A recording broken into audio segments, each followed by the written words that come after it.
Ассаламу алейкум, тігінші ханымдар, каналыма қош келдіңіздер. Бүгін сіздерге осы машинка туралы ақпарат бергім келіп тұр. Менде Instagram желісінде көптеп сұрақтар келеді. Тігінді жаңадан бастап жатқан қыздар, машинканы қалай таңдаймыз, қалай сабақтау жолдарын көрсетіңізші деп, бүгін видеомды сол қыздарға арнағым келіп тұр.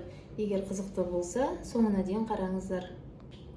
Машинка таңдаған кезде оның бағасы әртүрлі болады. Біреу арзан, біреу қымбат болады. Мен айтар едім, тігінді жаңадан бастап жатсаңыз, қымбатынан емес, осындай қарапайым жану машинкасынан алсаңыздар болады деп. Мен өзім осы жану машинкасын мақтай аламын, себебі қолданып жүргеніме 8 жыл болды. Ең алғашқы машинкам осы, әлі күнге дейін қолданып келемін. Тігінді жаңадан бастап жатсаңыз, ең аз операциялы машинканы алсаңыз болады. Себебі бізге керегі ғана түзу тігіс пен осындай зигзаг тігіс. Қалған тігістің, мына айтып тұрған тігістің бәрін біз көп қолдана бермейміз. Тігін машинкасының екі түрі бар. Толық автоматты және жартылай автоматты. Менің машинкам жартылай автоматтандырылған машинка. Сыртқы түрлері әртүрлі болуы мүмкін дизайндары, бірақ атқаратын функциялары бір. Мына жерде міне түзеу тігісті осы екеуімен тігеміз. Бұл жерде міне өзгертсеңіз, тек қана ине қозғалады сәл ғана. Қайсысы ыңғайлы, сонымен тіге берсеңіз болады. Содан кейін міне зигзаг тігісі. Зигзаг тігісін былай қарай бұрасаңыз, міне кішірейеді, размері өзгереді. Ал қалған тігістерді трикотаж бұйымдарын тіккен кезде қолданамыз.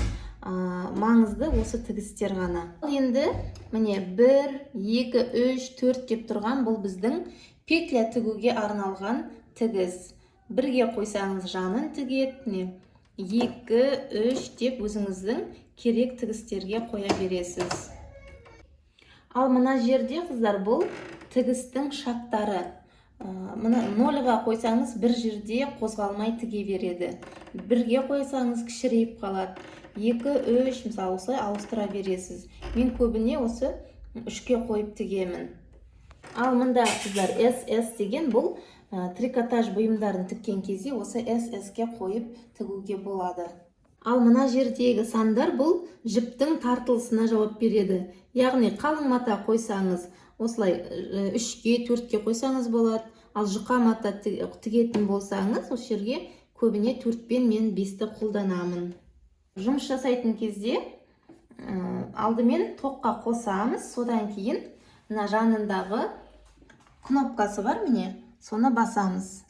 Сол кезде свет жанды.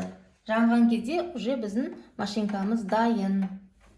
Мінекей енді жібімізді сабақтаймыз. Осында саламыз жібімізді. Содан кейін мында стрелкалар көрсетілген, сол бойынша жібімізді осылай өткіземіз. Осы аралықтан алып келеміз.